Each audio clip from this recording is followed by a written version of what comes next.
Hello everyone, welcome to the first panel of TRYSPACES Digital Lab. Thank you very much for being here today.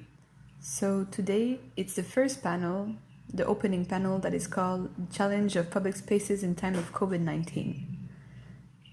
And it's a panel that we decided to organize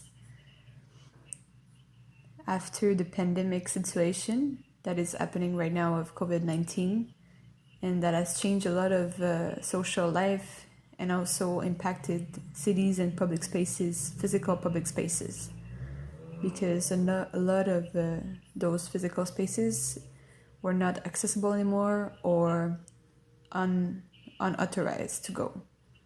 So a lot of investigators in the TRYSPACES partnership, and they are working on public spaces, they had to think about, again, their methodology, rethink their approach on their case studies, field studies. It's in this context that this TRYSPACES and the idea to build a digital lab came along, because we tried to find a way to start to work together, to continue to work together, even if we had social isolation measure, but also because we are investigator in social science, so we want to understand the impact of the social isolation on our practice of public space, and to explore the other forms of public spaces, digital public spaces, for example, that could have taken place right now. So today we have organized into three thematic this panel. So first, how does public space in our city, in our Mexico, Hanoi, Montreal, and Paris are transformed, are being developed, and how they're changing in the face of COVID-19. Also, another more methodological aspect, how in terms of researcher we're working on public space, how we have been brought to change our methodology. So the four presentation will talk about those transformation of methodology, and the third act is the opportunity and limit of those new approach of scientific approach in time of COVID. So today we have 5 panelists, actually 6 panelists. Pham Quynh Huong first, she's a sociologist from TRYSPACES Hanoi, coordinator, and researchers at the Institute of Sociology of Vietnam also, the Academy of Social Science of Vietnam. We also have Juan Manuel, that is the head of digital media of Culturans. There's an organization that has to think about the urban life, to think about the urban spaces of tomorrow and citizen activity in artistic intervention in city. In Montreal, we have Nathalie Boucher, an anthropologue and also in the organization named RESPIRE, Alice Miquet, that is urbanist and president of Youth Council of Montreal, and Sarah-Maude Cossette, that is a student in geography and is working on the TRYSPACES project, and also Marie-Hélène Bacqué from Paris, working at the Mairie de Paris. So now we're going to start with Montreal presentations.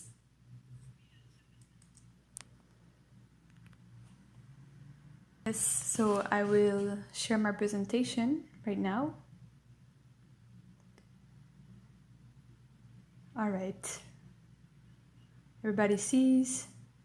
Yes?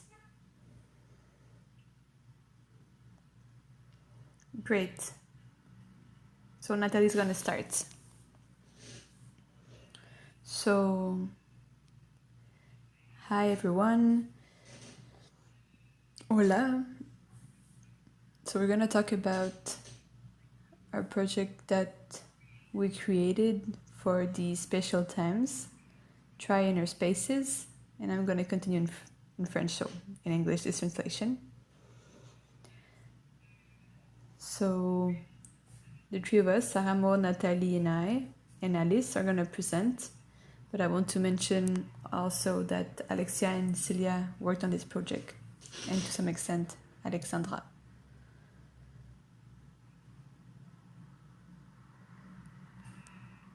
So to present the team, myself and Sarah-Maude We are in the organization RESPIRE, that is a social cultural partner of TRYSPACES.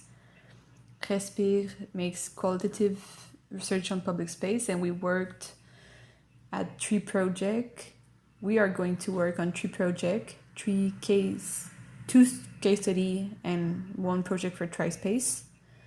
The first one is teens in Pointe-aux-Trembles, a neighborhood in Montreal.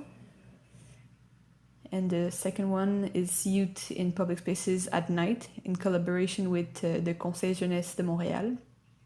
We also have other projects that are a bit on ice right now, but we will talk about it later. So now Alice is going to present this part. Hi, I'm Alice. I'm the president of Conseil Jeunesse de Montréal, that is a constitutive instance of Montreal City that is composed of 15 youth volunteer. We are a partner non-academic of TRYSPACES. What we do in TRYSPACE in Conseil Jeunesse is we do investigation in the goal to formulate recommendation to City of Montreal. So in the goal to transform practice in politics. In TRYSPACE context, we started an investigation research on public spaces at night. Public spaces at night in Montreal, in the goal to formulate public policies recommendation to the City of Montreal. Right now, the impact of COVID are that the observation on the spot, the interviews will be able to be done, but we had a interviews focus group in schools that we wanted to do. It's going to be more complicated because now schools are closed and it's complicated. Also because the use of public space right now is changed. There's more transgression. It has changed actually. It's different. So these are the impact.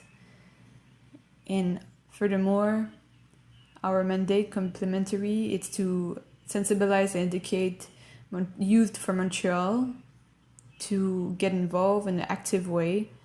So our municipal lab has been developed in this context.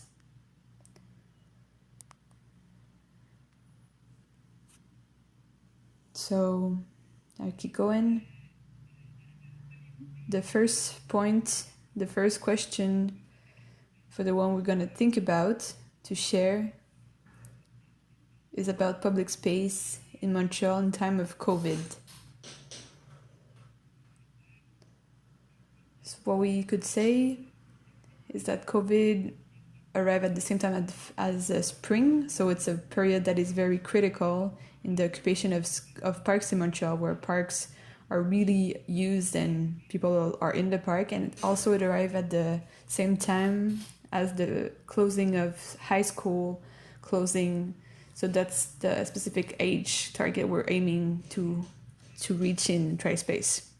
There was different ways of constraint and rules to going from more or less hard regulation, very closing, and now getting more open on public space. High school, the high school was not even finished, so youth were at home with nothing to do. There was a lot of emphasis on the project animation for youth, like very younger people, like kids and children, because parents needed to get involved with them. But youth, teens, the target age group, 16 to 24 years old, they didn't have a lot of activity. And we see on this diaporama, on this PowerPoint, how youth are being bored. The project TRYSPACES was born in this conjuncture where Sarah-Maude and we finished our project in Pointe-aux-Trembles, our data collection. We created workshop with Conseil jeunesse de Montréal that really worked well, and we thought if we could maybe transpose those workshops in a virtual, digital way to take advantage of youth who are at home. And in parallel, the hashtag TRYSPACES was created by Alexia to have more data, audio, visual, that how youth were living this social isolation. So we have different time of research. They were organized differently. Some projects get more, some projects get less attention, but we created those workshops and wondering if research in condition of COVID was pertinent, if this period we're going to create, maybe it's going to create some impact, or we are investing time, resources on an ephemeral period that didn't really mean anything. Maybe overstudied at the end. And if we have online workshop, how can we do that in a secure way? Do we ask people to be also online again? People are always online, so these were some issues we had.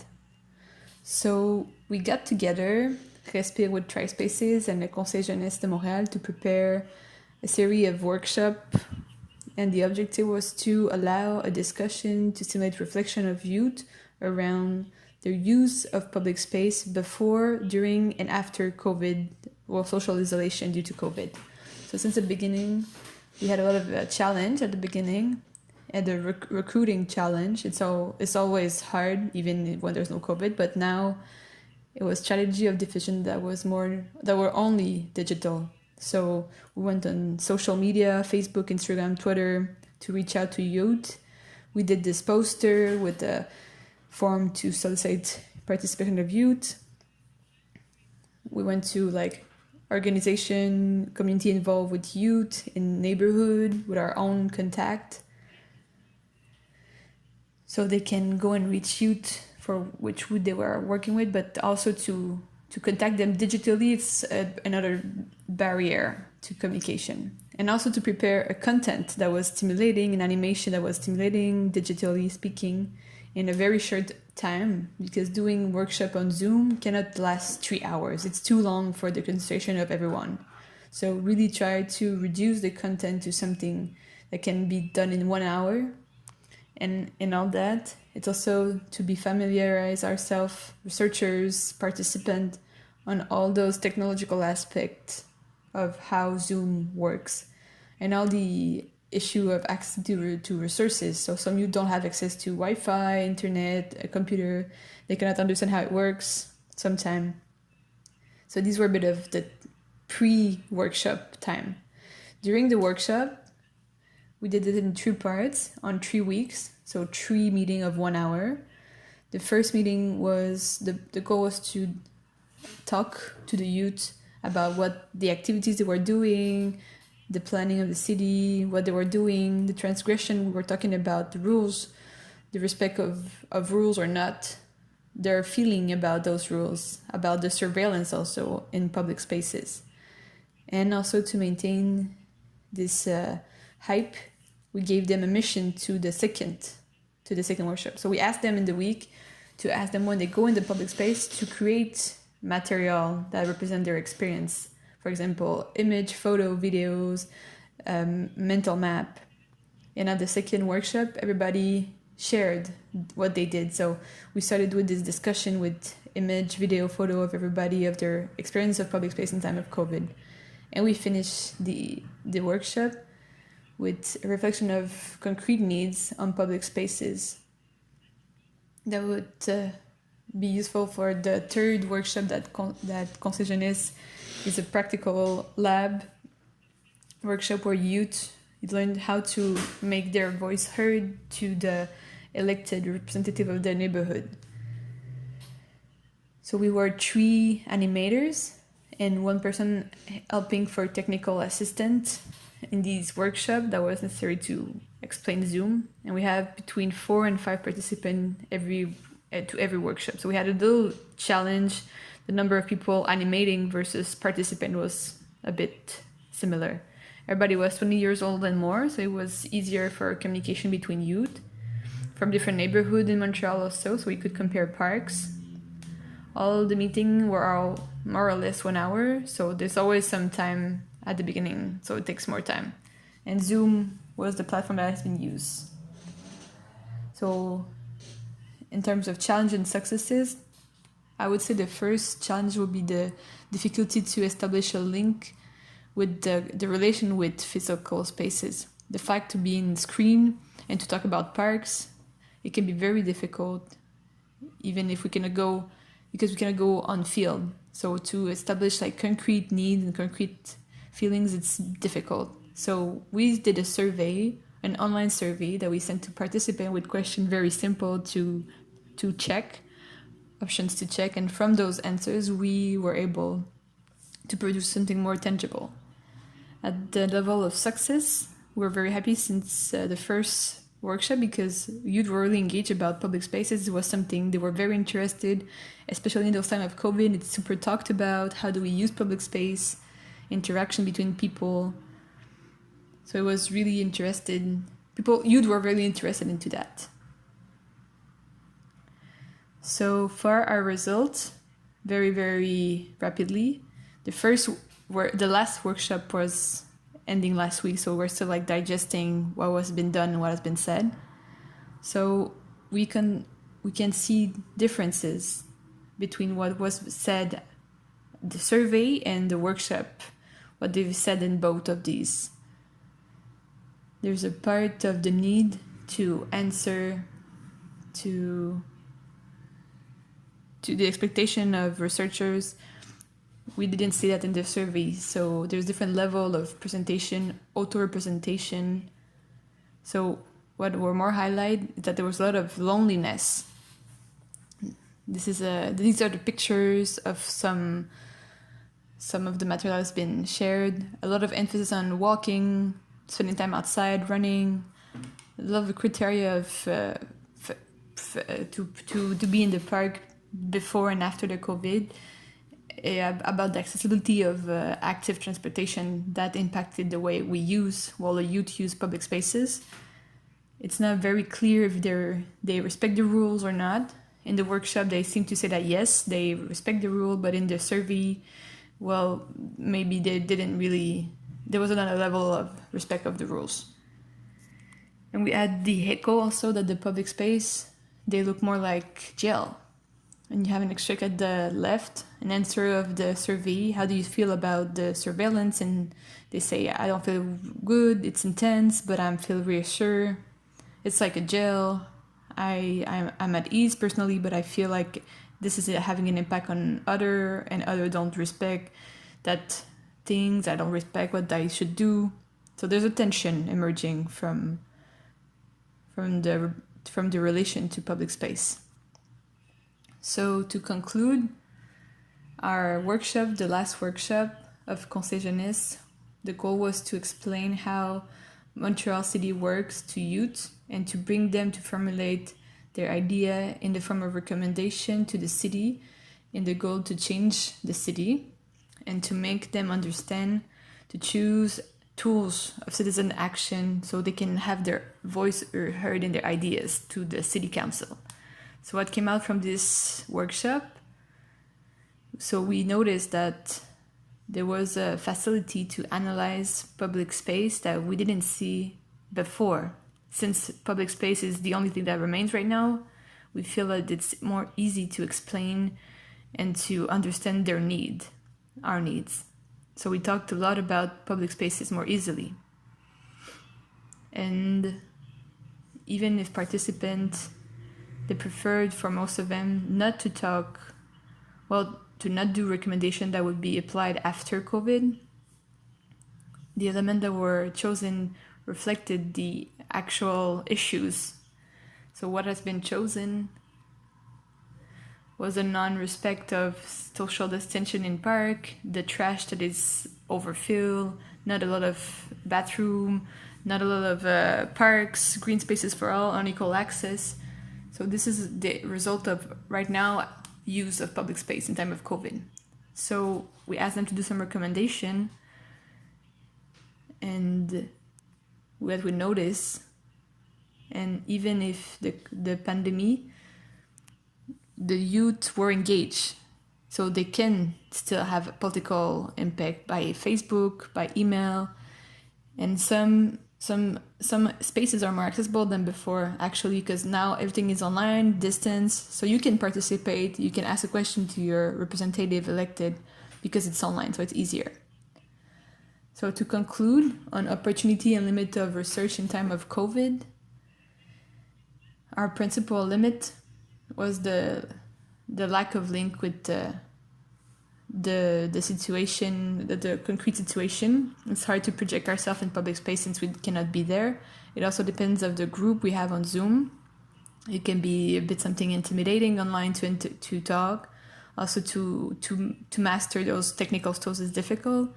Level of opportunity now, there was a lot of time because of the school was closed, so youth were more available on their screen. But at the same time, they're like saturated of screen, that we notice also.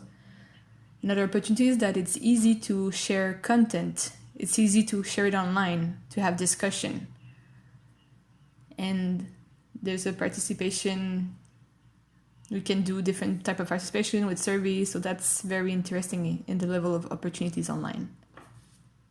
So that would conclude our presentation about workshop, Try Inner Spaces. Awesome, thank you very much for this very rich presentation. Very interesting. We would go now to Hanoi with Pham Quynh Huong, that realize interviews with youth in Hanoi regarding the social distanciation measures. Hi everyone. I will present the situation of Hanoi in time of COVID. I will show you the PowerPoint about life. I would like to share with you the situation of Hanoi in the time of social distancing. You can see there is, in the time of COVID, there was confinement and social distancing requirement, including school closure, restricting crowds at essential urban service points. And also we can see close, crowded place like cafe, market, shop, sport facilities, and religious facilities. Also, the public transport also stopped working. Yes, and about the lockdown and during the lockdown times, also not only the public space, but also public transport station also stop, not working. Next, yes. And vast majority of the people stay at home and no one go out. And street is empty and activities at public space were stopped. You can see in the picture that's the barrier in the public space, and the one guard, they stand there and no one can come in the public space. And in another picture you can see that the red banner that stay at home and don't go out at the public space. And about the participatory research activities in public space, during the lockdown time and the social distancing, people carry out activities at home more often, like they have more time at home, garden and balcony, and they have cooking and do some exercise at home. They were also contacting and shopping online more often. They was more strong, more developed in this time of COVID. Yeah, and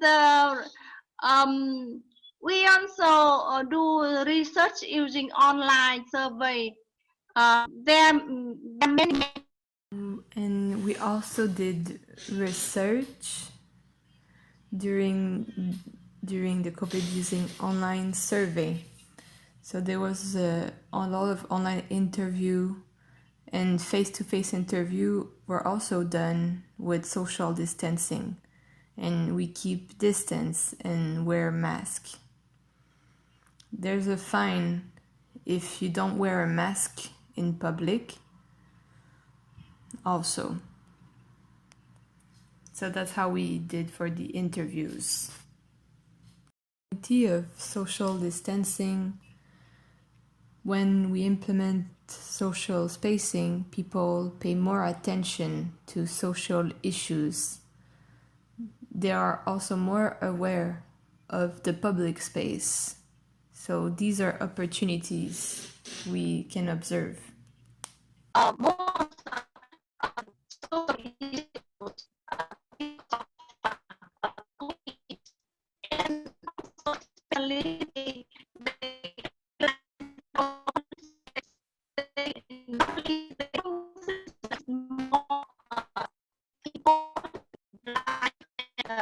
and time of social distancing. And another opportunities is we have more charity activities. Many social survey, but also there are limitation. So there are many the government policy that support the poor in the COVID epidemic and social group. And limitation is no research in Vietnam about the affected COVID on the mental health. But as our interview, having no access to public space is a difficult challenges affects physical and mental health. Many people feel affected because they stay at home. It's more difficult for them. And it's very difficult to conduct participatory research because the meeting is quite limited and it feels awkward and uncomfortable for fear of COVID infection. So people feel fear of infection, so they don't want to keep contact and they don't want to have a connection for the interview. Thank you. No problem. Thank you very much for your participation. I think your PowerPoints helped us following despite the connection troubles. And thank you for keep trying. It's very appreciated. So now I'll give the participation to Francisco Eraso de Culturan, who will talk about artistic intervention in public space, and who will talk more about the digital aspect of public space during COVID-19. So, Francis. I would like to start to talk about the city of Mexico as per se, so you can understand how this has been lived, the difficulty of public space in this time of COVID. So I would like to start to say first that questions of characteristic and intrinsical of Mexico City is the contrast. It's like different world in the same space are living together. Every world has their own dynamic, their own culture, their behavior. These words are changing, are mixing the interaction between those worlds, but at the same time it's a superficial mix, but it's nothing new. This is a story about the city that tells us that everybody from the city of Mexico can feel it. Every time I'm with a stranger, the first thing they say is that how there's a lot of contrast in every level in Mexico City. And us who live in the city, that are here every day, we have a relation very weird. It's like love and hate of this city and people living in the city. So we talk about the city that is like green and gray. We have spaces like Chapultepec and Santa Fe. Chapultepec is the park that is the most is a cool park. In Santa Fe, it's like a lot of building. It's super gray. There's like a good big street. There's no very public spaces as per se. The city of Mexico is you can be in a lot of shops, in international shops, and aside you have tacos. So you can just sit and eat in front of this like very trendy shop. Also, we can see a lot of like modern edifice building, and at the other corner of the street there's like very old 100 years old building, historic building. Also, we also see these images.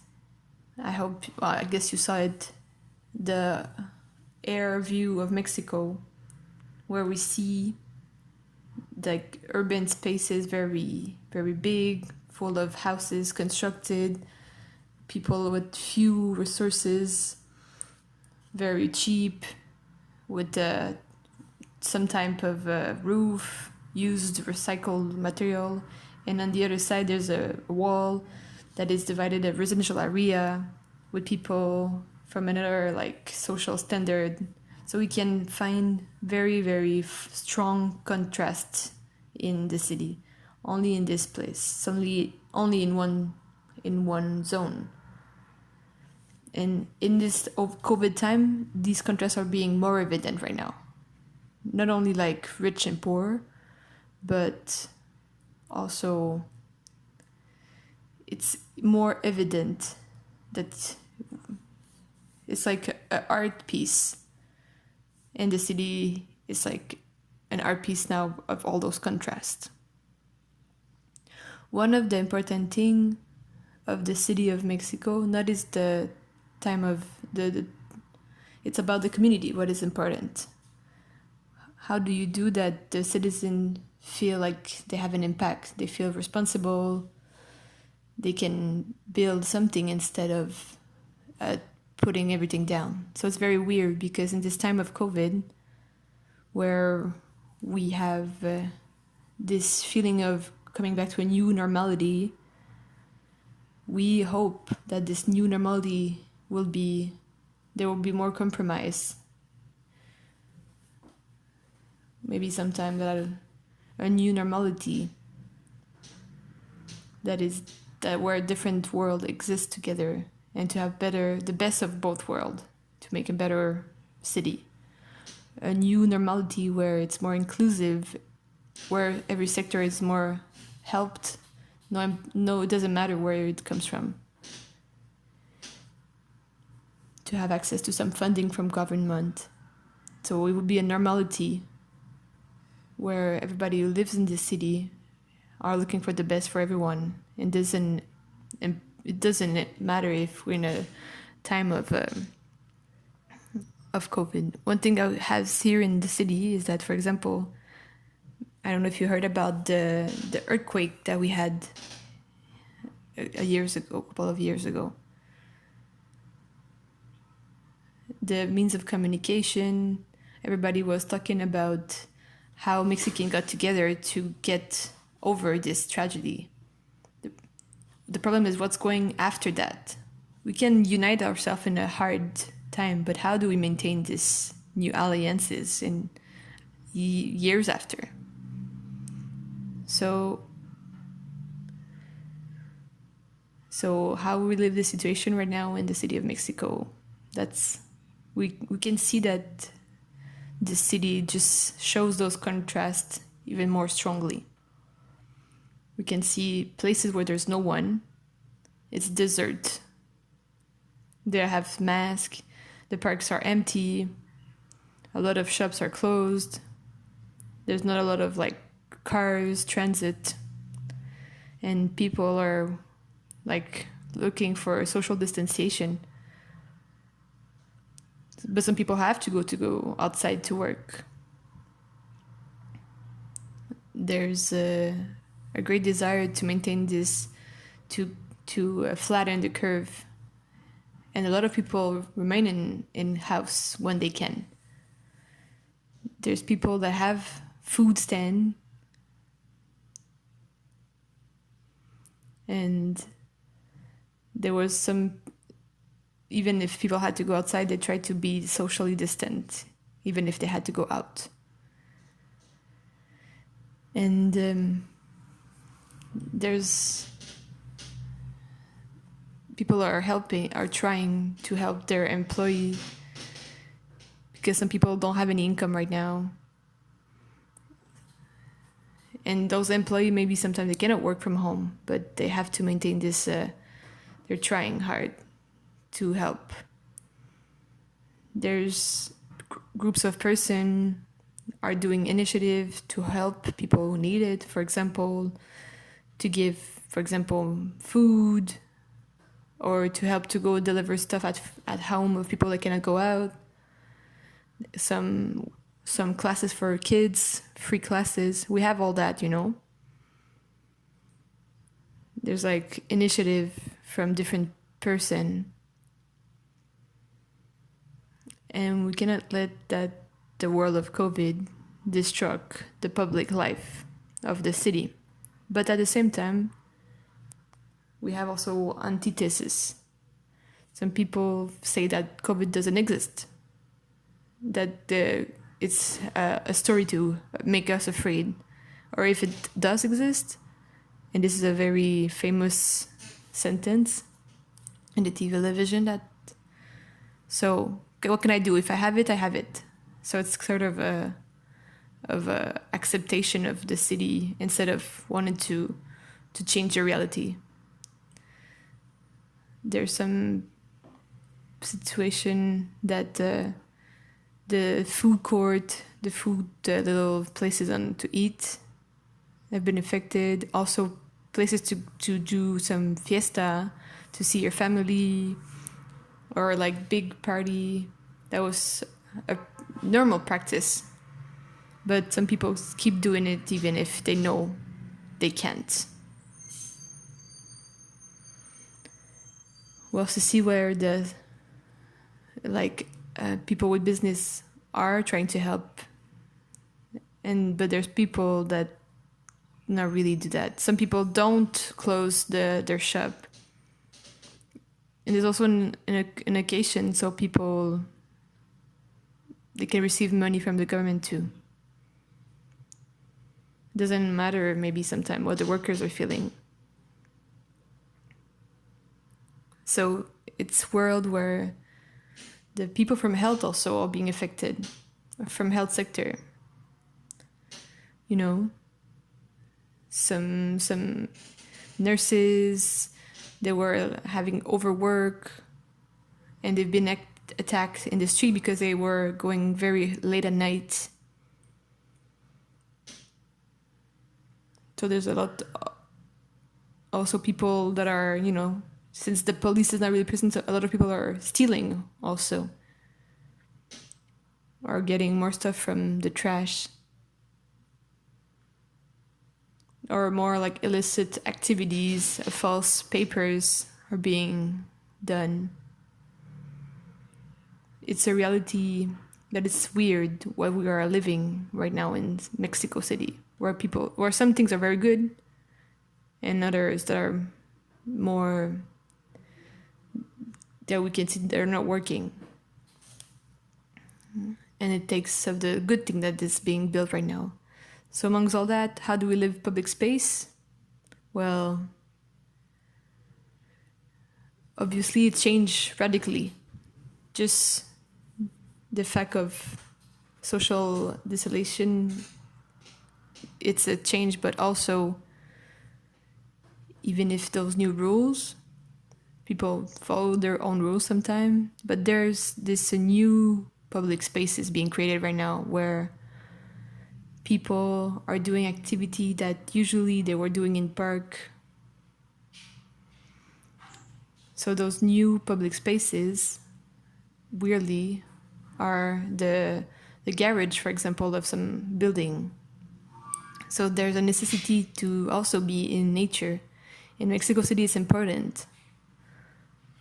It's not a city where there's a lot of green spaces, but there's a necessity to have sun, air to feel alive. So people were using now forgotten space to do their activity. So like the alley and the garage, it was new places to do their activities. To do Acapulco, that is a practice. So new activities and new places. So this is a way that the public space, physical space, and not digital space, of some space, it's being more alive. There was more connection in those alleys of the houses, between the houses. And there's also the cultural world also. For the sector of culture, it's a bit the big hit. It was very difficult. The amount of money from the government was put into more to health services and not to culture. So culture has been reduced because of this pandemic, and it's just worse now than ever. But we all know that in those big moments of life, there's always challenge and opportunity. And we can see also other movements going out from this. And a lot of artists, movements, cultural movement have come after like wars and those important times. And we in Culturans, we don't want this to be an exception. With no doubt, the initiative of culture has changed. The citizen participation has changed. And we need citizens to have culture to have more spread in the city. We will have museum right now, but we need to have the culture got to the people. And after a lot of years in Mexico, the culture here has been vehicled through public spaces. And the most important is that we're trying to create it. We are, with those citizens, the push to continue to transform this interaction so we can have new public spaces. After an event that we have like this one in COVID, of this tragedy, there's a lot of things to say. Experiments, feelings, solutions, things to discover. It's also to say there's a lot of story to say after that.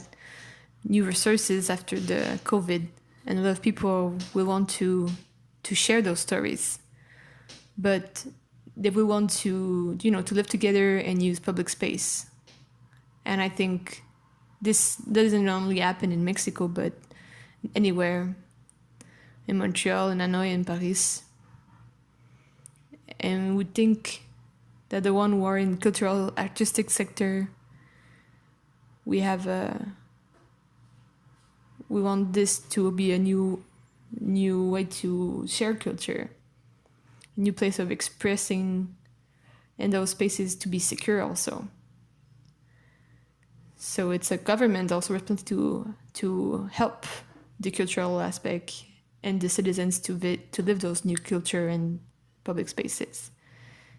And here we enter in the goal of technology. For example, in the world of digital, it has changed a lot. It changed the interaction between people. It helped it. For example, right now we're having a call. This is an example. To use the technology to facilitate the communication in the time of social distanciation. But I think that we can have another space even more further, and to say not only the digital, the technology is becoming something to facilitate the communication, but I think it becomes as a catalysator. It's a new space, a new public space. What I want to mean by that is that us in Culturans, we dedicate ourselves to the experience, innovating experience in public space. And what we are doing right now is cultural project that have a connection with the past of the culture and its future, including the technology. So we are facing with a project with the history of Mesoamerica, the pre-Hispanic story of Mexico. We can experiment them with a new perspective, not only because of a museum or an object or an image, but we can make you go to this place, maybe with technology, like augmented reality, for example, or virtual reality. People now can go to those places virtually. They can live this history. They can make you travel in those cities and how it has been lived before. And that comes with a lot of questions. Who are we? Where do we come from? What connection we have with the past? And to bring it to a next step, what connection there is between our roots? How is the public space being lived in the world? The connection that we have? So we can think about that. So the purpose of digital, how we see it in Culturance, is a type of a fit of technology and culture at the service of a question of new spaces, new public spaces, to create new type of connection in time of pandemic, for example. For us, it has been a very source of inspiration, solution. For example, the alley, they just come out spontaneously from the people of the city. And we're always looking for how can we element our project in public spaces with the same people. Yes, Juan Manuel, thank you very much. Hi, I am Marie-Hélène Bacqué, and in the project TRYSPACES, investigators that are working with the Paris region, they decided to contact again and to work with youth, which we are working since 2 years now. And we have made 30 interviews with youth from 8 neighborhood popular, to understand what does it mean, what is their experience of the social isolation measures. So we have women, boys, girls between 18 and 25 years old. With the one we have made 1 or 2 interviews. Many elements have came from this. First, the question of working. We saw that youth from popular neighborhood, they represent a workload that is good, not very well paid, very precarious, because they're youth and because they haven't been touched by the disease. They continue to work for most of them, and for certain of them, the social isolation measure was an occasion to have a full-time job, and before they didn't have, and they had like part-time job and student jobs. Some were happy about that, but other, and there are a lot, they see that there are degradation of working conditions with a lot of hours of working, with modality of working that are transforming themselves physically very difficult. So this is the first configuration. The second configuration is that youth that are working in more like animation, entertainment, and them, they didn't have any job anymore. So they have economic difficulties. And we also saw that for some youth, the social isolation measure, that means also working from home, especially from girls, and all the care work, the helping with the parents, or the little ones was a lot on their shoulders. And at the contrary of what has been done in the France press, the youth from the popular neighborhood, they had a very important attention to their parents that was more susceptible to become sick. So youth had to respect the rules of social isolation that are very strict. They didn't go out. That's because they wanted to have to prevent their parent to get sick. We also saw another thing is the difficulty for studying, because we have a lot of people from universities in our sample that they've continued to, well, they tried to continue to study through internet. This has been a pedagogic follow-up, and it's very unequal on the social perspective. So we saw that the number of those youth, those who continued to work, well, they stopped their study, so they're gonna follow up later. And the other one had a lot of difficulty to connect themselves, to organize. So there was a lot of uncertainty of this situation about studies, and also because of about work.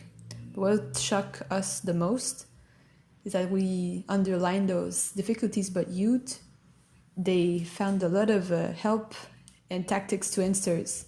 And 3 tactics were family, religion, and solidarity. A lot of youth, they underline that the social isolation time was also a time to find back a time in family, spend more time with parents, to think of their life project, and this is an element that is coming a lot in their interviews. For a lot of other youth, especially for Muslim youth that are majority in our sample, well, this time was also a time to come back to religion, because it was the Ramadan period. So a lot of external manifestation of Ramadan were also inside, and they had to social isolate. And a lot of youth explained that they took the time to read text again, to have discussion of the sense of their religion. And the third group of youth, that they invest in some solidarity action. And we saw a lot of actions in popular neighborhood of diffusion of food, some youth who went to buy food for elders. There are a lot of collective created in association where the youth had a major role in these collective actions. So to conclude, what we see here with those youth is that their life conditions that are already characterized by precarity, this brings different situation, but we show the capacity of adapting and their agility to find answers, resources in time of crisis. But we also see that those resources are not by public powers. It's coming from the family or collective groups. So we think this is a very important element. What appears also from the interview, there's a lot of uncertainty about the after. But at the same time, this uncertainty isn't really thought about. The youth don't really think about the after. They're thinking but about this period of social isolation, this crisis, social crisis and economic crisis, what is going to open as a reconfiguration of society. So what comes striking more is there's this feeling of inequality and injustice, because those popular neighborhoods, they've been pointed out as they don't have any resources, but at the same time, we can go out from that individually and collectively out of this situation. So we are going to start the question and the discussion. So thank you all for your participation, for your very interesting insights on public space. I think we all understand the complexity of public space and how the actual situation, the pandemic, is actually transforming the public space. So I'm going to switch to French now, just ask my first question, and then with the flow, I'll switch between French and English, if that's okay for you guys. The first thing, I think for me, what I understood of public space is that actually in cities, it's a meeting point in cities, you know, where, as you said, Juan Manuel, cities are. So public space play this role. I'll go in French or English now. So public space play this role of meeting in difference, and I'm confused with the language right now, but how those different worlds are meant to meet when we don't have those places to encounter. So I'm asking you how you feel about that, your insight about this question.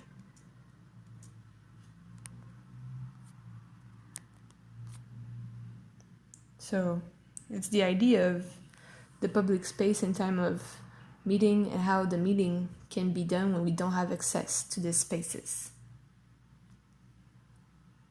So from the workshop and the previous research we did on public space, I think that the public space is not such a meeting space, maybe not in Montreal, but we like to imagine that it's a meeting space of different people and there's exchange and learnings, but I think in a general way it's not the case.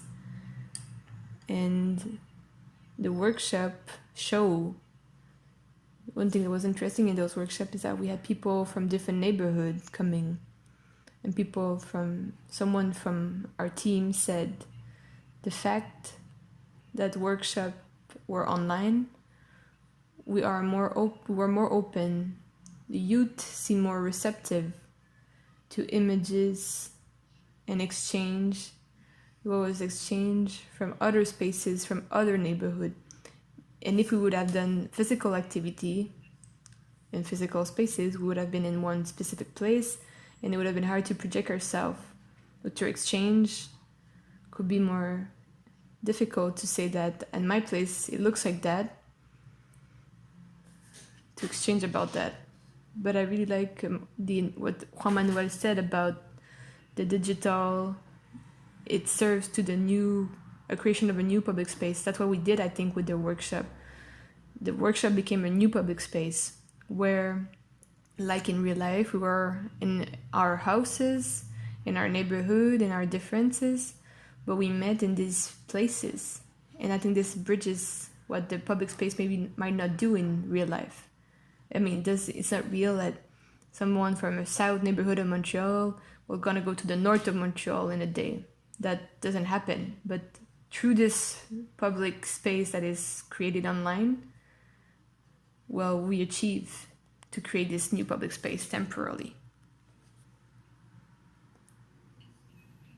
Thank you, Nathalie. Is there anybody else who wanted to answer this question of public space as a place of meeting? Maybe Montreal, as you say, public space is more like proximity public space, or maybe a space where we're going to meet friends, people we know. Juan Manuel, Quynh, do you have comments to add on this aspect? Is it an observation that you share in your cities? Yes, I think that in regards to what the question is, I also would like to add that most of the time, new technologies, digital media and stuff are viewed through a lens of suspicion, because many people believe that it's going to lead to like a colder place where the interaction between humans is reduced to ones and zeros on a screen, right? And we will be going through to a dystopian future where no one gets to really see what the other person really means. But I think that this is far from the truth. I mean, we obviously have the danger of heading in that direction, but we also have to be aware that we are the ones that have to change that reality into something that's good, and that's that involves culture and that connects people in a really real way. So we have obviously amazing technologies which we don't even know what they're capable of, like virtual reality or augmented reality, and even streaming and all of those things. But I think that the way to build a better and a real connection between people is actually through culture, because you don't limit anyone to what they're feeling right now, but you present a place where they can put in their own identity, you know, and the way that each of us is different in different ways, but we're also the same. So this can be done in many ways, and one of those ways is through all of this digital platforms online, through online connections. So we saw two aspects on the French press. So we clapped for the first, the people on the first line. They were talking about this expression of people from the first line. They were clapping and acknowledging. To acknowledge that there was a series of work that were essential, like people doing delivery that are essentially youth, cashier, that are women usually, and youth, people that are also caring of elders, people working in the social and health services. So French society discovered those work that are under-evaluated. And at the end, people that have the work are working in popular neighborhood, and these are youth from popular neighborhood and parents from youth in those popular neighborhoods. So we put on the front that some neighborhood, some behaviors in those neighborhoods are very marginalized. If we compare it to like normal Parisian that are going in work and take a walk in public spaces.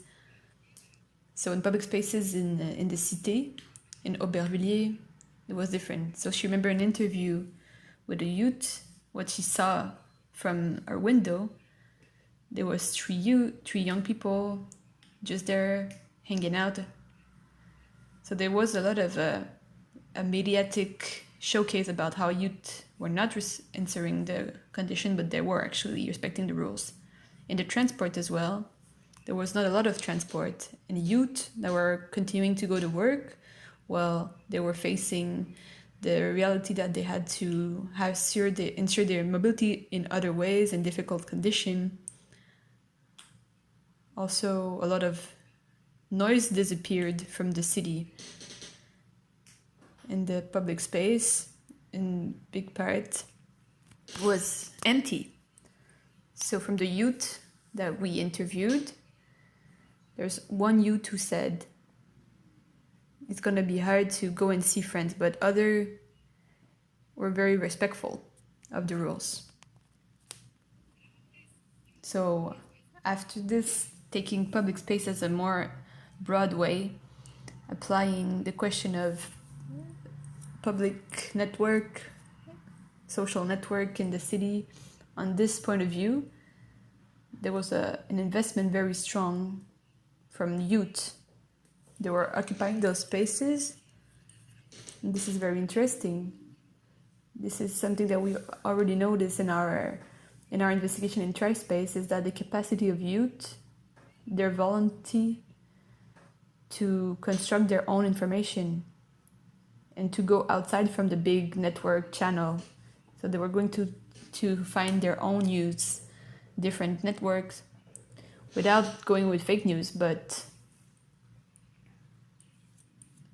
there was a social network that were very strong in this aspect of getting some news. If we take the public space in another dimension of this political space, the social isolation time was a moment for the youth to come back in the political space in different forms of solidarity that develop into very important ways. A lot of initiative in France, in popular neighborhood, for example. Thank you. You raise a very interesting aspect of public space, which is the digital aspect of it, that we tend to understand, but sometimes forget. And because, you know, public space and cities are also subject to inequality and to accessibility. It's a way of also thinking that. And in my own projects and research, I actually studied how women of color in cities use the digital space as a public space where they encounter, where they discuss the reality, and they use it to transform the physical space. So in times where we have less and less access to the physical space, is that something that do you see community creating through a digital space? Is that something that you observe in each city, or is that more something that we want to see, but it's still very de niche?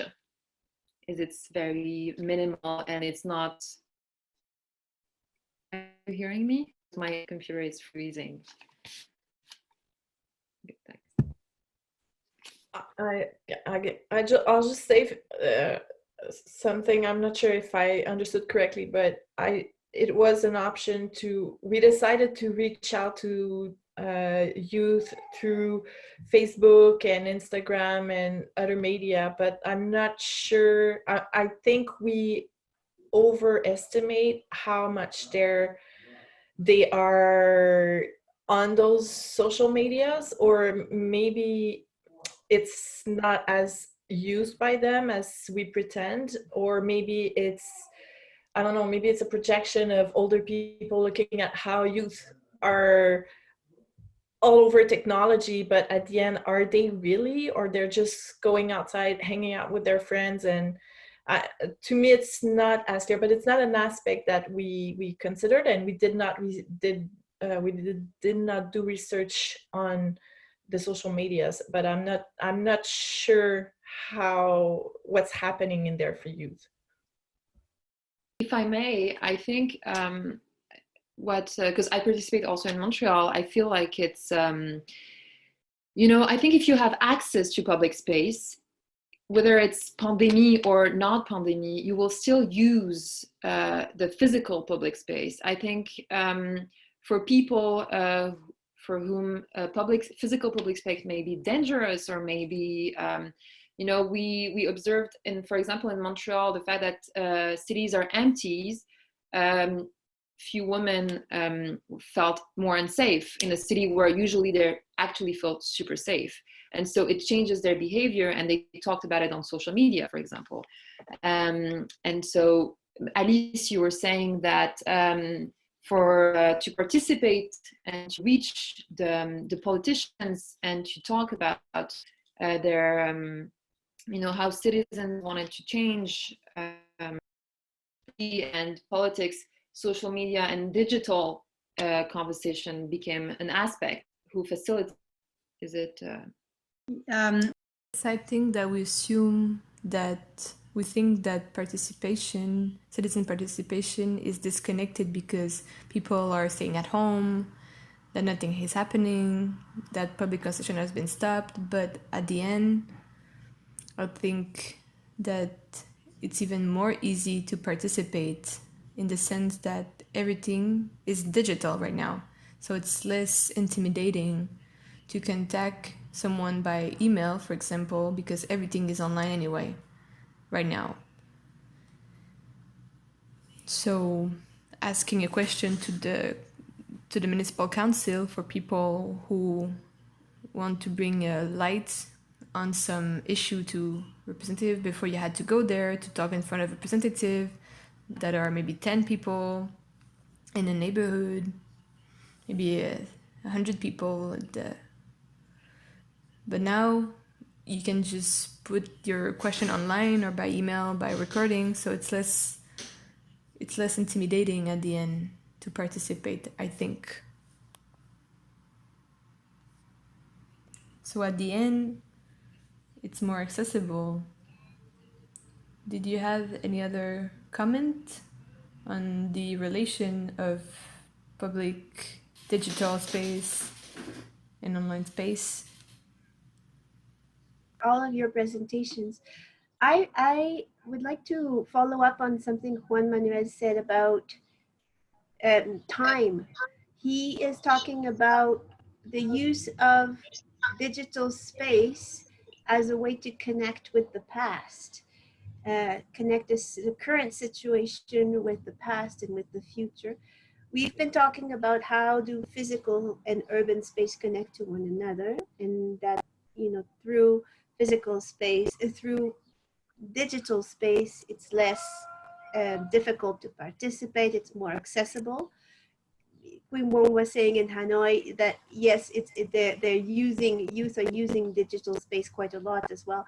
I would like to see what you think about this question of not only through physical digital space for communication, but also for thinking about the past and the future, thinking about what comes next, and what was there before, and how it's all linking us right now. Yes, I think the more digital connection than the physical connection now. But I think it maybe becomes the more problems in the mental health. So I think the idea of the arts activities in the public space is a good way. Just now in Hanoi, there are some arts projects at the public space also happened in Hanoi. They just new, it's quite new, but I think it's useful because the youth more feel convenience with stay at home and keep connection with friends by the online digital connection. But with the arts project, they take youth come out of their house and come to the public space with to join the arts work and arts project. So I think it's a great idea.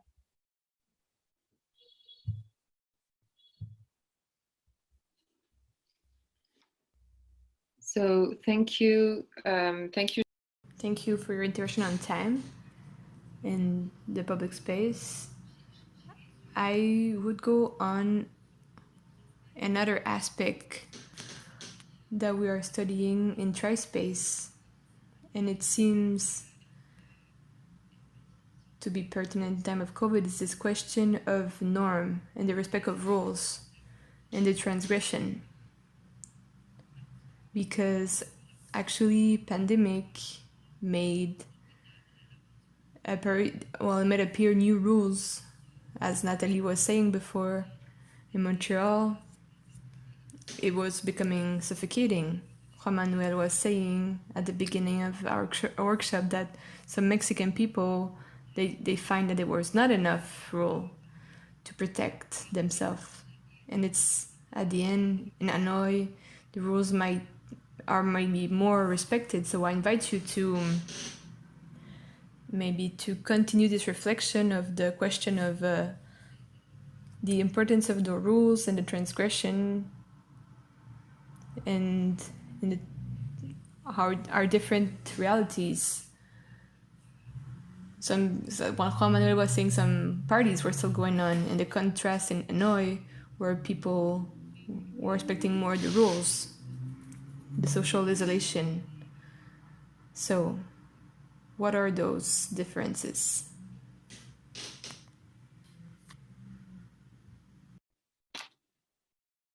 That's good.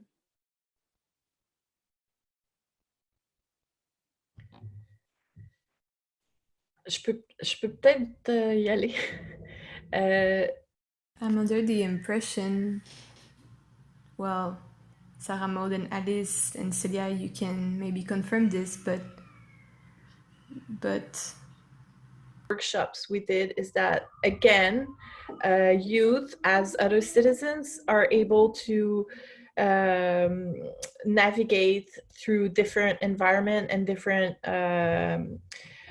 norms and present themselves as either applying to them or pretending to apply to them in order to stay safe or stay and not be subjected to specific reactions.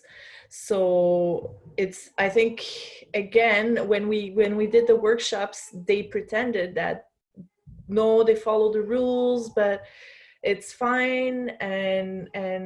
But then when you ask specific questions through questionnaire online, no, we don't wear masks. No, we hang out with friends. No, we did not respect the rules. And I'm pretty sure if we go to another level of observation, we would have seen exactly what was going on. So that is the most important output of the workshop for me, how they're able to, they know the rules and how they're able to present themselves as following the rules in order not to be subjected to, you know, surveillance or something, as they do in public spaces. They know the rules, they know how to hide their smoking, their drinking, blah, blah, blah. They know what is going on and they're able to adapt to specific rules. And that is one thing that you work on in Montreal Nord. So I think doing the workshops online is it's another language they learn, and the pandemic situation has brought another level of language to them to navigate to. So I think we have to do some observation before talking about how they do transgressions or how they behave, the youth. I mean. yes, if I can go on, we asked in the survey if the surveillance affected the way that youth were practicing their activity and which activities they were doing, and it was very mitigated. Half said that it was not affecting them at all. Half said yes, we were changing the frequency of frequentation of park, the number of people I'm gonna hang out with, I'm gonna change place, I'm gonna change my choice of activity. So there's a lot of people navigating in those rules to adapt, and other people also say no, I will have to continue to see my friends, to keep going outside in parks, and surveillance doesn't makes me not doing to see my group of friends. I would also like to add that it is a reality that here in Mexico, for instance, a lot of youth has learned about the actual dangers and the actual ways to protect themselves from COVID from sources online, not from the government or someone with authority that gives that information to them. And because, like I said before, the government here, it gives like this idea that they themselves don't know what it's happening and what to do about it. So a lot of youth especially have been forced to look into what's going on other countries and trying to find the way to apply the same concepts to their reality. So that would be one thing. And the other thing that I would be interested in is how, is it not that through all of this social media and all these new platforms, I was thinking actually specifically about Twitch, this online gaming platform, there are a lot of languages and reactions and social interactions that are being developed every day through those type of platforms that themselves are like this new type of norms of rules that only the people that go into those platforms really know how they function, not least the way that they talk, right? So there are a lot of different keywords, language specific words that you have to know in order to really know what's happening inside of those worlds. So it's also interesting how new technologies, new media create new rules that are being exploited and are being created actually in real time by youth. So it's the same for the question of work relation. There's a diversity of behavior. There's not one specific behavior in those youth from popular neighborhood, but globally there was few transgression of the rule because there was a worry about the epidemic and also because of the parents at home. So there was a sense of responsibility from youth if we think about the epidemic, the pandemic. But what is true is that the rules and recommendation were applied differently depending on the neighborhood. And there's also different police forces that are very different. The police force, for example, they had a lot of surveillance in those neighborhoods, sometimes very violent form of surveillance from the police in those neighborhoods. A young was thrown in the La Seine, the river, by the police. Some youth was been chased by police car. So all that, it's not new. It comes back to tensions and conflict between police and the population from the popular neighborhood. This has been accumulating a lot of years ago, but it has been taking in intensity throughout this period. And for example, the fact that you have to fill an authorization to go out, so you need a printer. And this is something that it's a very constraint for some people. When we are Black or Arab, we have more probability to being controlled. Me, as a Parisian, I went out alone and I've never been controlled. My friends who live in Saint-Denis, they've been controlled very frequently. So there has been an inequality in the control from the police. And we also see today that a lot of associations are being mobilized because youth are receiving fines for infractions that they've never did. So they're receiving a fine. They have to pay 150 euros to being out this specific day, but there's no paper about this event. So there's a lot of mobilization around those question of fine about things that didn't happen. So we saw popular neighborhood, we saw them by principles as transgressive, but didn't really correspond to the reality, even if, of course, there was some transgression as there was everywhere. After, there was also transgression that were to organize solidarity, and that one we don't really talk about, that type of transgression. It's very interesting because what we see is that, as you said, Juan Manuel, is you have all those new universe that are offered to us through social media, and actually, like in public space, physical public space, you see groups and they have their own rules, their own codes, and their own languages. And as ethnographers, as researchers, I think we need to be more sensitive to those, and if we want to understand how those groups works through digital ethnography.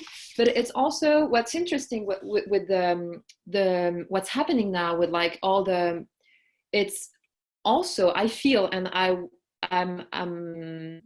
asking you to give me your opinion on this. What I'm going to say is that with all this Black Lives Matters movement that is happening in Europe, in North America, and in a lot of different cities and in a lot of different countries who speak different languages, who have similar reality with the anti-Blackness racism, but at the same time, they don't have the same realities. And social media, I don't know if you saw this morning, but everyone is now putting Black images on their social media. And I see people from Mexico, I see people from France, from Spain, all together speaking one language and taking risk, going outside in the streets. And so I think it's very interesting to see how we are actually building bridges through those times of pandemic, because we are all in the same situation, wherever we live. And at the same time, we see those new groups and those new codes and happening and creating. So I'm sorry, I know my interventions are more comments than questions, but please feel free to I don't know, to add up and on this this new dynamic that as ethnographer we are observing. Who wants to jump? Yes, of course. I think that I don't know if we could actually talk about like an international public space. I don't know. Yeah. Maybe it sounds a little bit weird right now, but it is something that's really happening. It's funny that you mentioned all the Black Lives Matter thing, because yesterday I was speaking with my sister, for instance, that she manages social media here in Mexico. And she was thinking about posting something about that.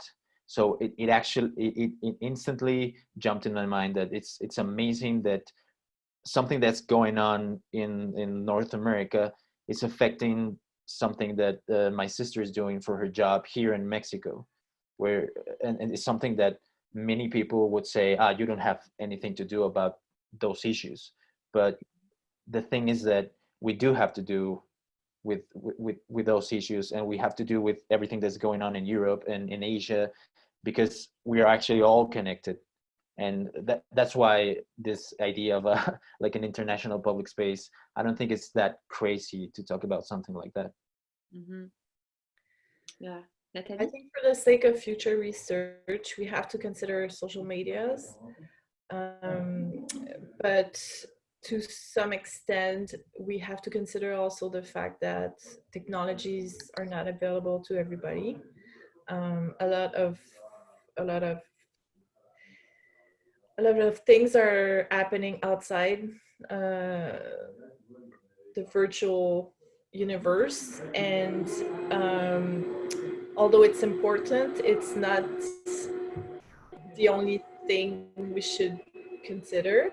And there was an issue about schools being open again, but with online classes, and it was revealed in Quebec that actually a lot of houses only have one computer for the whole family, and you have two parents working online. And so you have the kids now that they have their classes and courses online, so the whole family has to share one computer, and that is for courses, work, and that is, I guess, for at least medium income families. So you have groups that do not have access to technologies, and that is something that we considered for the workshops. Should we provide smartphones or some kind of technologies to the participants to make sure that we also reach out to lower incomes youth, but the time frame made this very difficult. But the access to technology is something that we should consider when we do research online.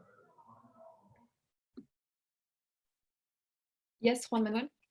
Yeah, I'm sorry. I don't want to take much of the space to talk from everyone else, but I just have a quick thing to add here, because it is true that there are a lot of things that are happening outside the social media sphere or the technology sphere.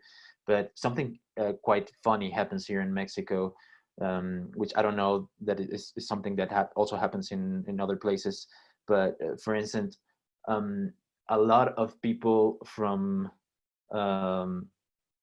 who are living in kind of poverty conditions, people who live outside of the city, on the peripheries of the city, and who have to build their own houses out of improvised brick and you know, and really poor materials. Many of those people, they don't have beds, they don't have a place where they can sleep comfortably, but they all of the members of the family have a phone, a smartphone, even an expensive smartphone, you know, and all of them have access to cable television. So it's kind of funny to see that even in the places where you would say, they don't have access to technology because of money, it's funny to see that most of the money they earn, they spend on those type of technologies, because they know that things are happening there and they want to be connected through that. I'm totally aware that that's not the only sphere regarding public space, but you know, I just wanted to add that little comment there. Thank you. Can you hear me? Yeah. Thank you, Juan, Manuel, and Nathalie. I actually kind of agree, and which is interesting is that Montreal is northern, you know, it's in another country, and you think that everyone has access to internet, and actually internet is pretty expensive.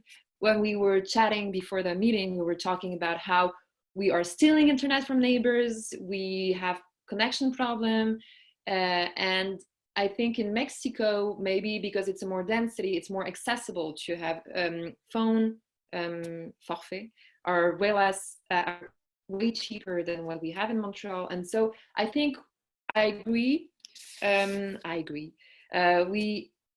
We also saw that with this importance that social media took in this time of crisis, in those times of crisis, it's also put some people silent because they didn't have access to this. And so, and especially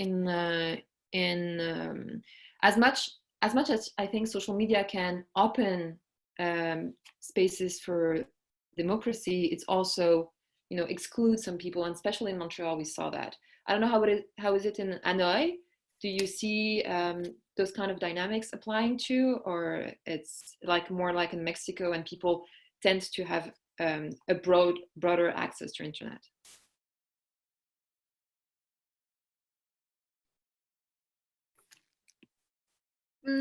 Actually, I think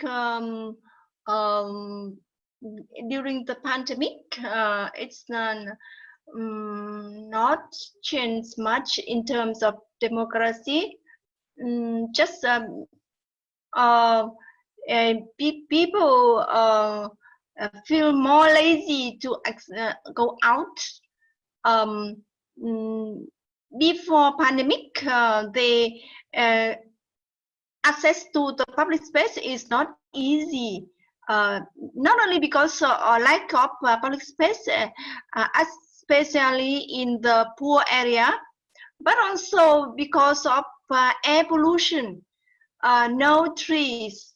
So people try to stay at home than go out. And during the pandemic, they stay more at home. So it's amazing. Maybe it causes physical and mental health for people, and also for young people. So I think after pandemic, it's maybe difficult times for people to come back to public space, because not because they change their behaviors.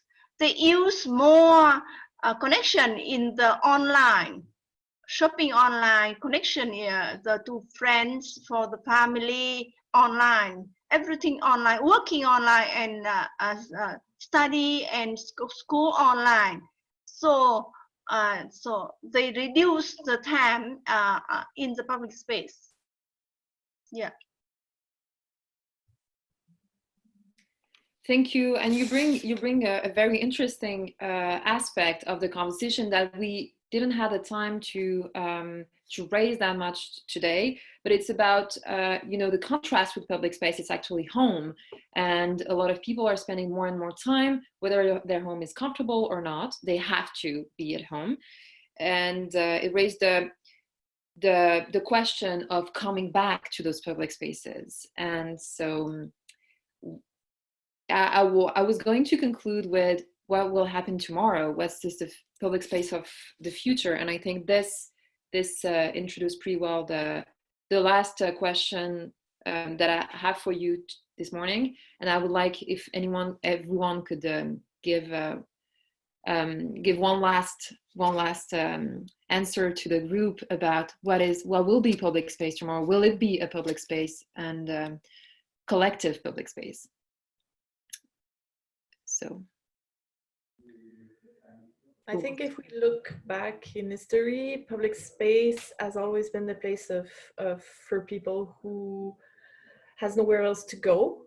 So when you have like big fancy neighborhood with great backyards, people don't go in their parks because they have somewhere to go. And if we follow what's happening in Hanoi, now that people have access to online events and sharing, will they go in their parks? Maybe not, because they have this place. So I think we have to keep that in mind, and we won't be able to build an interesting future public space if we keep thinking that the public space is the place where everybody gathers for sharing and meeting and encounter. I don't think that's true, and it won't happen in the future if we keep going in that mindset. I don't know what will happen to the public space, but if people don't have access to public technological virtual public space, will they might just go in their parks. That's a bleak, dark prediction for public space, and that's my ending to. thank you very much, Nathalie. Alice, how do you see public space tomorrow? Is that something, do you think it will still exist or not? Yes, I think so. But I have a vision also that is urbanistic of this issue. Public spaces have a lot of role to play, even more than social. There's the aspect of environment, the space that it creates in city, the benefits from physical and mental health, for the ecosystem of the city. And I think that we will always need public spaces, even more for youth. Youth are the one who use the more the public spaces because they need spaces where to meet outside of their houses, outside of their school, outside of the looks. So yes, absolutely. I think that actual crisis has put the emphasis on the role of public spaces, and we see it in Montreal. We can see it in other cities as well. The extension of public spaces for the benefits of people. Like in Montreal, we make bigger the sidewalk. We're going to look for places in the street. I think this is something, it's going to change the way we see public spaces. Not only a place only for fun, it's also a place that we need, that it's necessary.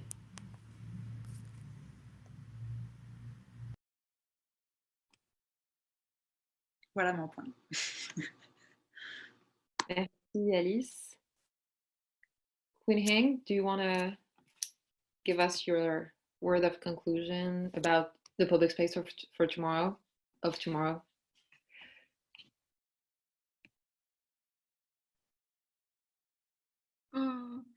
In Vietnam, in Hanoi, I see now there are some new groups. They during the time of pandemic, stay at home, and they keep connection among the friends or those who share the same hobbies like cooking, like painting, sketch, and some like yoga. And after space distancing, and when they can go out, they collect, gather together, and they do that activities with friends at one, say, let's say kind of public space. Like Nathalie said, that it's a kind of collective public space. So they are the new way of gather together with at the collective public space in Hanoi. Well, that's I can see now. Thank you very much, Sarah-Maude. So I'm saying your names because it's easier this way. Yes, well, I think for the future of public space, actually, I think the virtual space, digital space will never be able to replace public space, tangible public space. I think actually there's a saturation of the virtual digital space that gives even more the desire of people to invest their public spaces. Well, from what I heard in my surrounding and in the workshop, people want to come back to those public spaces. Maybe they're going to use it differently. Maybe their criteria of activity, of selection are going to change, maybe in a maybe short term, because I think we have a maybe short-term memory and we'll come back to our old habit eventually. But I think a comeback to public spaces is very desired from youth. Maud, pour d'avoir partagé tes idées. Juan Manuel, ¿quieres compartir con nosotros? Yes, well, I think that I agree with Alice. I think that there is a great need for the public space, especially after the whole pandemic thing ends. There will be a great need of it, a great use of it. I think that not just in Mexico, but everywhere, people have, after all, we're all social beings, right? And we have the need to physically connect with other people in a physical space. So I do think that there's going to be a great need for it. I think that it will be, like I said before, it would be our responsibility on how those new public spaces are built. And there's also something that I think that we all have to face in some kind of way, that I don't think that, I think that this pandemic has changed a lot of things, not just the way we think, but the way that many things will have to be dealt with in the future. And one of those things is public space. So I don't think that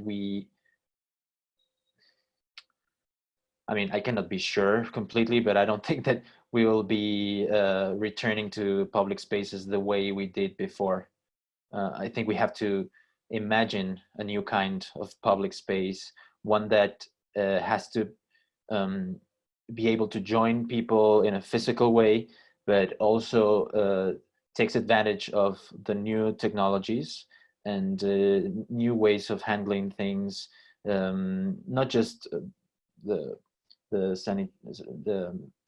health concerns with a future pandemic or something like that, but in Culturans we are actually trying to develop constantly ways of uniting, like using technology and the digital world in service of a physical public space, not so much as a replacement of it. So I think that for us that would be the way to go about it, to find a way that to use the tools available to better connect the people that are in a certain physical public space, and imagine the way that technology can help improve that, enhance that, but also connect that physical public space with another physical public space, another place in the world. So it kind of becomes this huge network of connection between digital and physical spaces. It's complicated. What I see, for example, is that youth from Pantin, a neighborhood, the first region of Paris, they were involved in a lot of food supply distribution. They were involved in association. They participated in the creation of a collective. There was a lot of association forces, Gilets jaunes movement, association, neighborhood association, and they succeeded, and it's very local. But they created a political, local space of exchange, and maybe it's going to produce effect on the transformation of the city and in the political debate. But after, I'm unable to talk about what's going on after. I know this Saturday, there's a Gilets jaunes protest, there's a social movement coming back. There's also a protest from people working in health services who suffered a lot in the period of the crisis. And they are asking now a real reform of the hospital system. So there's like social movement coming back, but are gonna succeed? Are they gonna articulate? Well, at the moment where the pandemic happened, it was a moment where there was already a lot of social movement against the retirement reform, for example, a social movement against the reform of university. So all that is going to come back little by little. But big question is the ecological dimension. Is it going to be taken into consideration? It has been underlined by many observer, investigator, and for now, this ecological dimension is not very present in popular neighborhood. Not a lot of people are talking about that. But there's also an issue on this aspect. I'm not able to say what's going to be tomorrow on social movement, for example, but what is sure, there is tensions, there is stress, there's an intellectual debate, very important, but which space are we going to leave to youth in this intellectual debate, in this political debate, and particularly in youth from popular neighborhood, and which place are going to be able to take those youth in those spaces? Julianne, would you like to add something to this conversation before? Just to say thank you to all of you. I think despite the technology problems, I think the fact that we can actually across time zones communicate in different languages is a fact that we need to imagine new ways, as Juan Manuel was saying. So thank you to all of you, including Celia, for your very insightful input into this conversation. So thank you, everyone. It was a bit longer than we wanted, but it was a really rich conversation. And I think as we can all agree to say that public space was there before the pandemic, will still be there, it clearly and surely will transform. And as it refers, we should keep observing and keep following those changes. So thank you, everyone. Thank you very much. And we'll see each other in those other panels from TRYSPACES Digital Lab. Merci. Merci. Merci. Gracias. Thank you, everybody. Thank you, everyone. Thank Goodbye. you. Bye-bye. See you all next week.